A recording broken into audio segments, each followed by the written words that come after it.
Namaste and welcome to Om Cuisine. Om Cuisine, authentic, universal, meditative.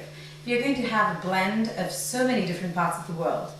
I'm a world traveler and of course a self-proclaimed foodie. And I love the intrinsic aspects of cuisine so much that I want to share my love of food with each one of you.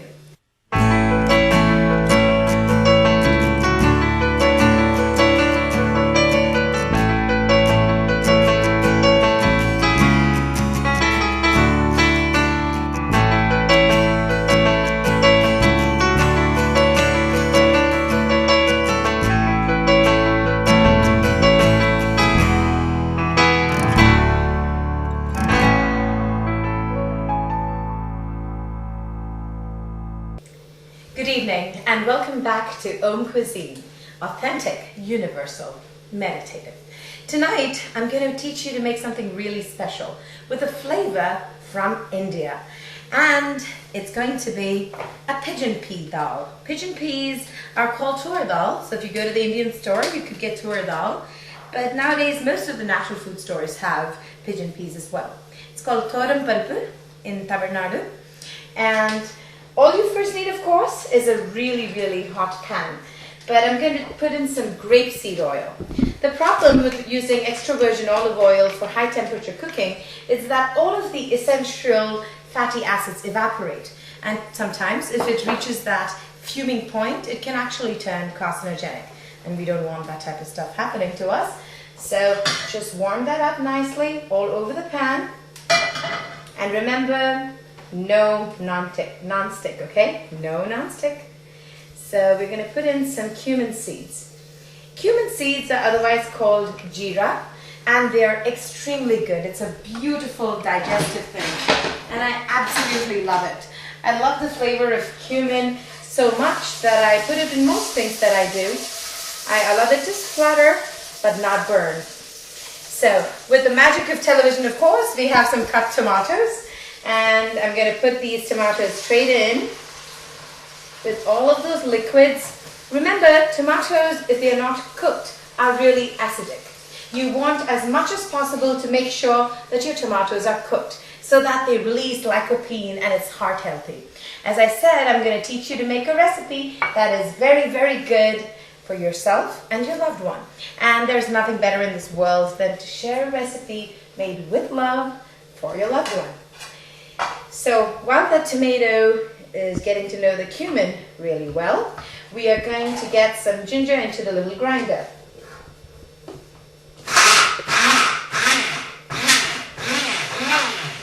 I'm a big fan of nifty little gadgets like these.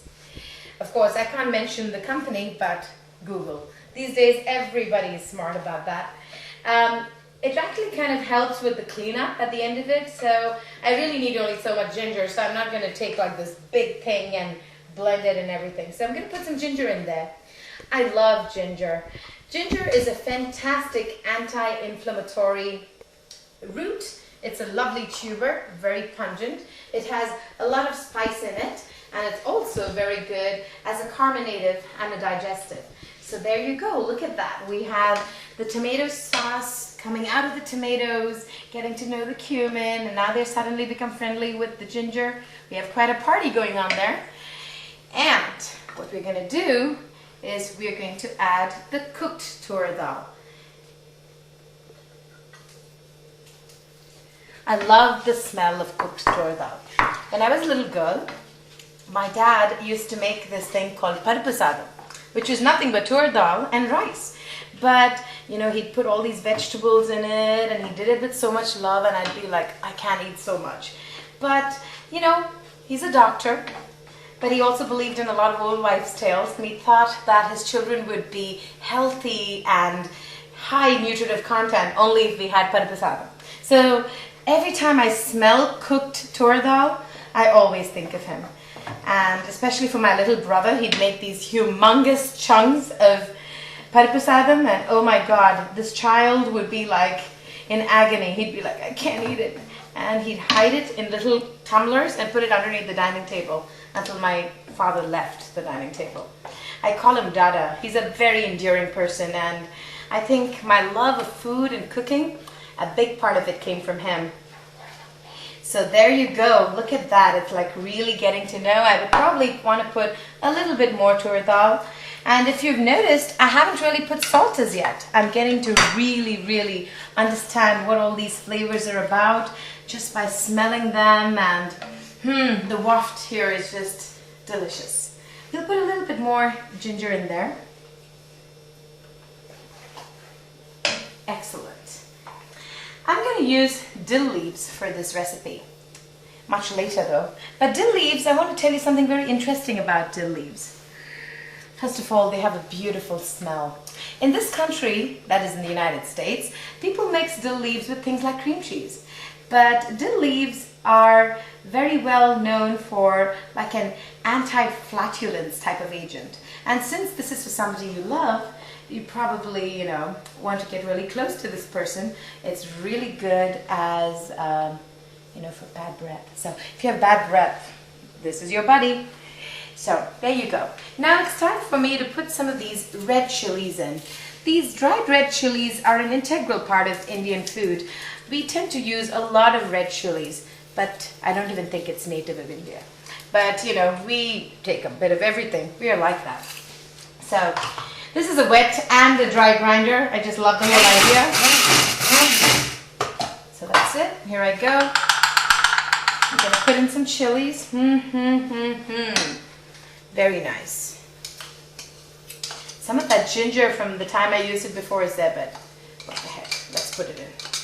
Let's put it in. Remember, it's not about the measurements. If you want it hotter, add more chilies. It's all about the experience of cooking. That's what Om Cuisine is all about. It's about the experience. And I want all of you to have your signature on it, right? So the other thing I'm going to add now is turmeric. I'm a very big fan of turmeric as well, because turmeric is an antiviral, an anti-inflammatory, and an antibacterial. So 3 uses, 3 little smidgets. And it's so fragrant. Love it, love it, love it. There are 2 variations of this, but I'm going to teach you the one that I personally love. And a lot of my friends, when they come home, I make this dal for them, and I put a little bit of garam masala just in this juncture. Now garam masala is very different. Each family makes it so differently. My garam masala has a few secret ingredients, but you can find garam masala everywhere. And this has green cardamom, black cumin, regular cumin, and some more jeera, I love jeera, and some other very interesting spices, and some asafoetida. Yummy.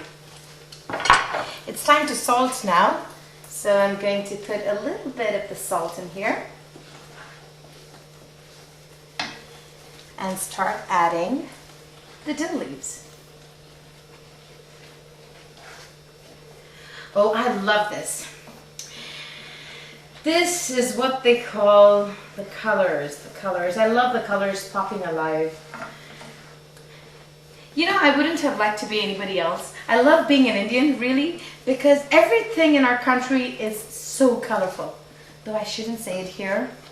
There are some really weird aspects of India that I find very colorful, like, a half-eaten, they have these posters which is stuck with gum, and we have donkeys that like to eat them.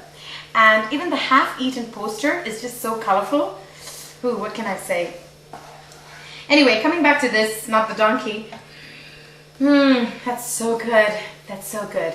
I'm going to teach you a really quick quinoa recipe that goes splendidly with this dal. We'll be right back.